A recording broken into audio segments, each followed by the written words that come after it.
Pia empanyimfo se owo ntase wachiri fufuo nanso ko wi achire no na owo ntakoro ya o mene waduro sapepepe wo katatwo katapre katadwonko benya empanyimfo se ensuo efawo ofui obewu ama mframayie eto atwa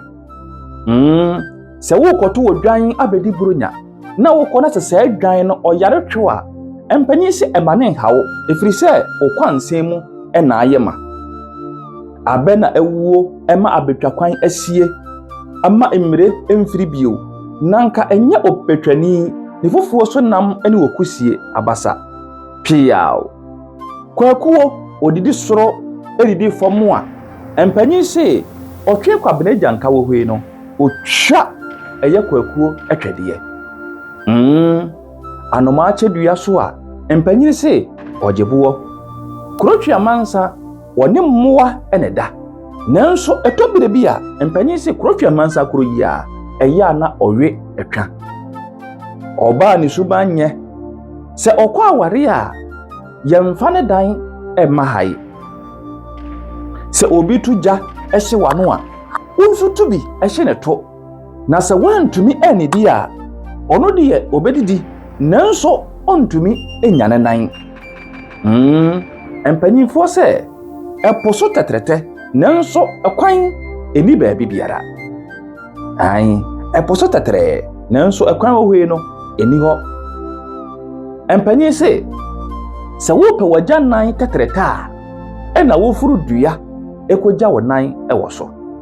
se wo pe waja nan ni tetrete a ena wo furu dua ekoja no so tachita na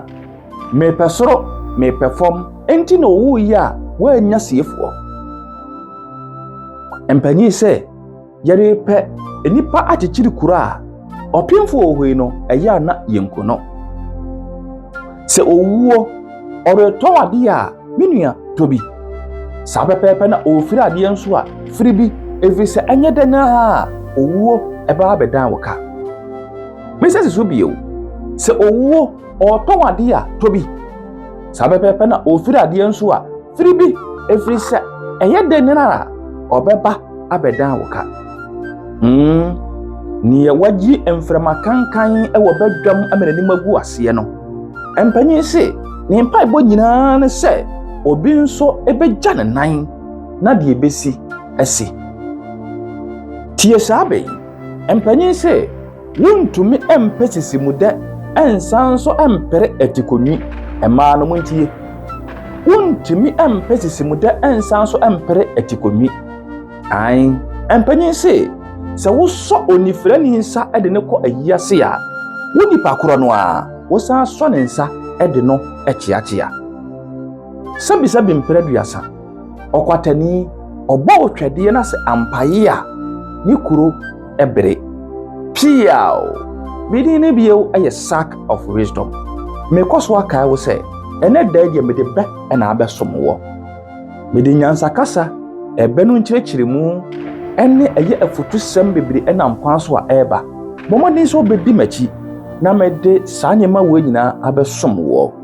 medini biyo eye sack of wisdom na me ya doma na wotwe sene ye besan ahia biyo pia